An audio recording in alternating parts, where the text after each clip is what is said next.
Hai, Assalamualaikum warahmatullahi taala wabarakatuh. Saya Sanis daripada Mid8. So, petang ni saya fikir-fikir petang ni tadi sambil-sambil search.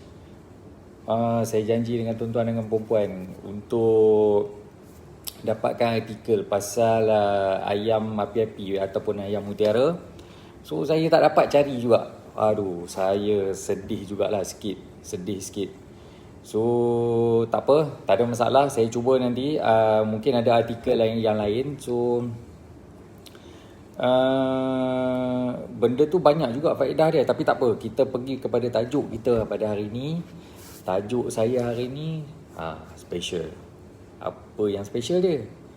Kadang-kadang orang tak pernah tanya pun, apa beza anak ayam yang ditetaskan melalui mesin incubator dengan anak ayam yang ditetaskan ataupun dibuat pengeraman oleh ibu ayam tu sendiri. Kadang-kadang ramai orang tak tahu. Hari ni saya share dengan tuan-tuan dan puan. Beza dia, okey. Untuk anak ayam incubator, Tuan Azrul Azmi. Hai Tuan, selamat petang Tuan, selamat menonton.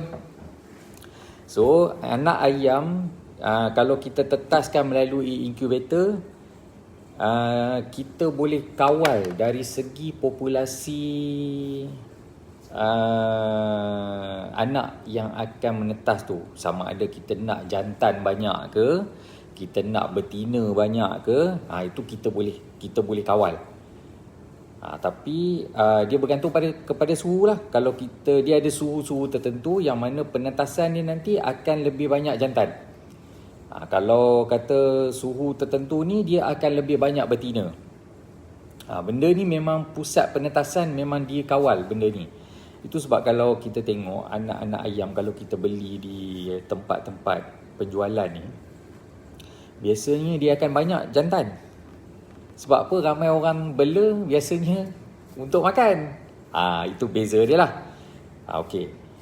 Tapi walaupun dalam keadaan macam tu, kalau ibu ayam pula dia mengeram telur ni untuk tempoh 21 hari, ayam kampung tu, dia punya kadar populasi dia bergantung kepada cuaca dan juga suhu. Dia sangat berbeza lah. Bila ibu ayam ni, okey, contoh kadang-kadang kita tengok macam mana populasi. Sebab benda yang dibuat pengaraman oleh ibu ayam ni sebenarnya, dia sangat bergantung kepada populasi di satu-satu tempat. Tuan Firadit, selamat menonton Tuan. Contohlah, Tuhan jadikan satu tempat tu bila banyak populasi betina, dia akan next punya pengeraman dia akan ada jantan banyak. Dia macam tu. Ini semula jadi. Ibu ayam dia akan sebab yang ini dia sangat-sangat bergantung kepada cuaca dan juga persekitaran suhu untuk dapatkan populasi tu. Memang kita tak boleh kawal yang ni. Itu satu. Dari segi ibu ayam buat pengeraman ataupun mesin incubator yang buat pengeraman. Okey. Puan Fazilah. Hai, selamat petang Puan. Selamat menonton. Buat apa Puan? Okey, yang kedua. Kadar peratusan untuk penetasan untuk incubator memang lebih tinggi. Sebab dia sangat terjamin lah. Bila kita ambil telur ayam ni, kita buat masuk dalam mesin pengeraman, dia memang ada kawalan. Tapi kalau ibu ayam yang buat pengeraman, memang habis lah. Sebab bila ibu ayam ni, bila dia mengeram, bila ada ancaman dia akan keluar daripada tempat sarang dia. Bila dia keluar daripada sarang dia, suhu dah jadi berbeza.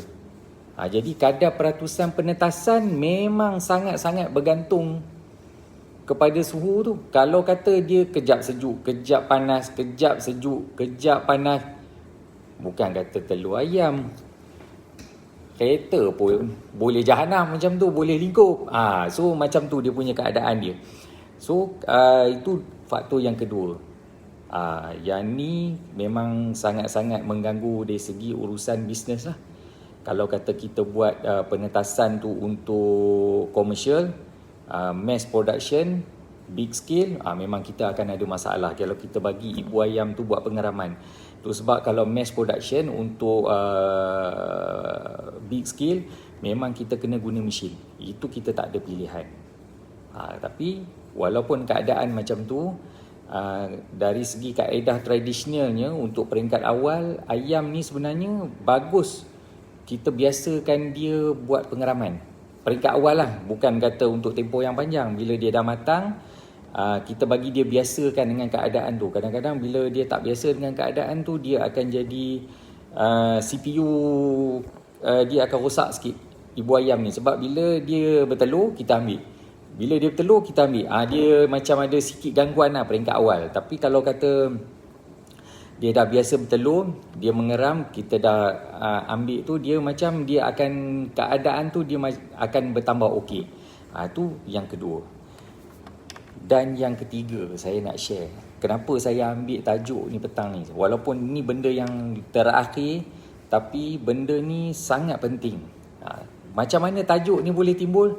Baru 5 minit sekejap tadi saya cerita, petang ni saya nak cerita pasal benda lain, pasal asalnya.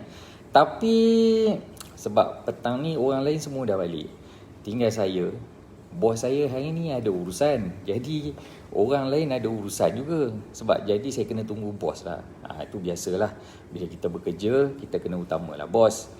So bos dah selesai, dia pun dah balik. Kira urusan saya pula dengan tuan-tuan dan perempuan. Okey, yang terakhir ni, kenapa ni tajuk ni boleh timbul. Tadi saya ada baca satu posting, cerita bila adanya masalah rumah tangga, anak-anak tu yang jadi kesan.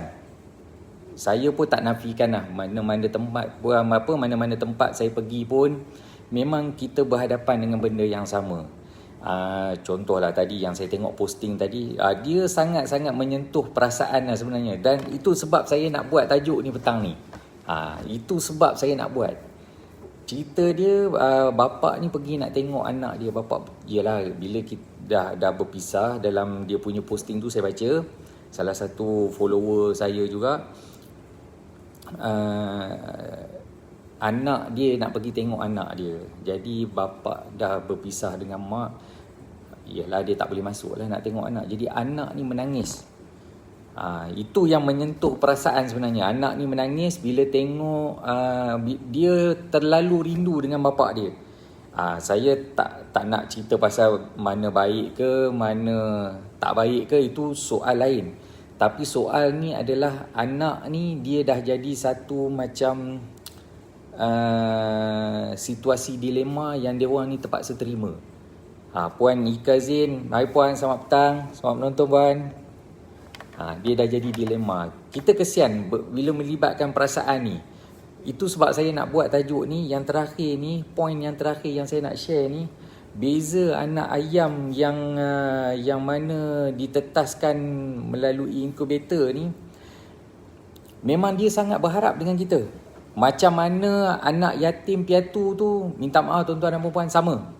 Dia sangat berharap kepada tuan dia yang bela dia. Kalau kita tak bagi makan, dia memang tak boleh cari makan sendiri.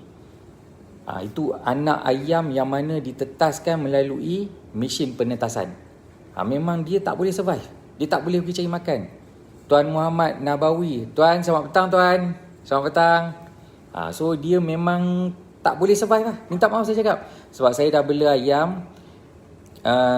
Maksudnya daripada kita collect telur ayam, sampailah kita buat penetasan, sampai kita bela semula, besar kan, memang dia tak boleh survive. Dia sangat-sangat berharap dengan kita, dengan tuan dia, yang mana ternak dia ataupun bela dia.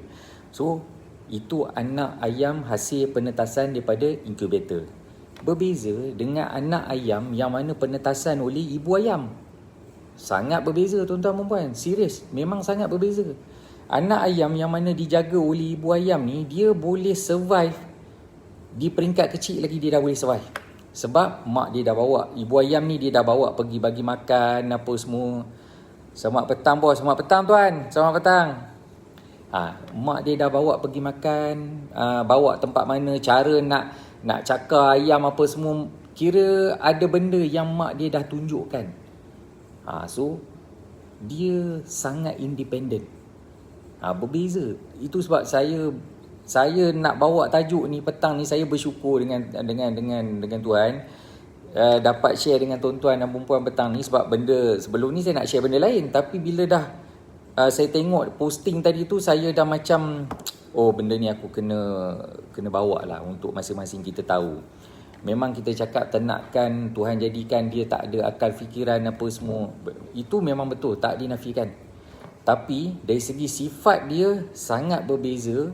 Bila mana anak ayam yang ditetaskan inkubator ni dengan ibu ayam pun dia berbeza. Macam mana lumrah semula jadi manusia pun macam tu. Anak ayam inkubator ni dia memang sangat berharap dengan kita dari segi suhu, dari segi kepanasan, tempat dia nak rehat, nak tidur, nak makan, kena ada kebersihan. Tapi anak ayam yang mana ibu dia yang tetaskan ni, dia memang sangat independen. Apa sebenarnya benda yang sangat penting dalam kita punya tajuk kita petang ni adalah kasih sayang. Ini sangat penting. Kalau kita tak jaga, kita akan jadi masalah. Contoh, macam kami di Mid Egg, kita jaga anak ayam dengan kasih sayang. Bila kita jaga dengan kasih sayang, insya-Allah dia sangat berbeza. Bila ayam ni membesar, dia tak akan pergi jauh, dia akan balik. Sama juga kaedah dia macam mana ibu ayam. Jaga anak dia, pergi jauh macam mana pun dia tetap akan balik. So bila kita nak makan pun, kita nak benda makan yang baik untuk kelestarian kasih sayang tu berterusan. So saya bersyukur petang ni boleh kongsi dengan tuan-tuan dan puan-puan beza anak ayam yang mana kita tetaskan cara kaedah inkubator dan juga kaedah penetasan. Memang sangat berbeza. Itu 3 benda yang saya boleh share dengan tuan-tuan dan puan-puan petang ni, hasil daripada posting orang melibatkan kasih sayang saja. So saya harap kalau kita ada kekurangan, ada mungkin ada kesilapan dalam kehidupan kita, belum terlambat untuk kita betulkan untuk dapatkan yang terbaik. Macam kami di Mid Egg, ayam yang kita ternak memang kita tak ada bagi makan benda yang ada antibiotik, benda yang ada hormon, dan sumber pemakanan ternakan kita 100% adalah sumber tumbuhan semula jadi, insya-Allah. Itu sebab kita sangat pentingkan untuk kita educate, kita bagi ilmu untuk orang tahu. Kadang-kadang orang tak tahu, kadang-kadang orang tahu buat tak tahu pun ada. Tapi saya dan tim di Mid Egg, kita memang ajar, tunjuk untuk orang dapat kebaikan daripada hasil yang kita dah buat dan berjaya. Kelebihan yang kita dah buat untuk kita share, orang lain boleh buat benda yang baik ni. So itu saja tajuk kita. Tajuk saya untuk tuan-tuan dan perempuan petang ni, apa beza anak ayam hasil daripada penetasan inkubator dan ibu ayam itu sendiri. So sampai itu saja. Esok kita jumpa lagi, insya-Allah. Minta maaf lah saya bersiaran daripada office, tak sempat. Memang sibuk, saya kena tunggu bos, so tak boleh buat apa. Tak apa, rezeki tu ada di mana-mana, kita kena cari. So itu saja. Sampai di sini, esok kita jumpa lagi live saya. Assalamualaikum warahmatullahi wabarakatuh. Yang rare, yang unik, itulah Mid Egg. Bye-bye.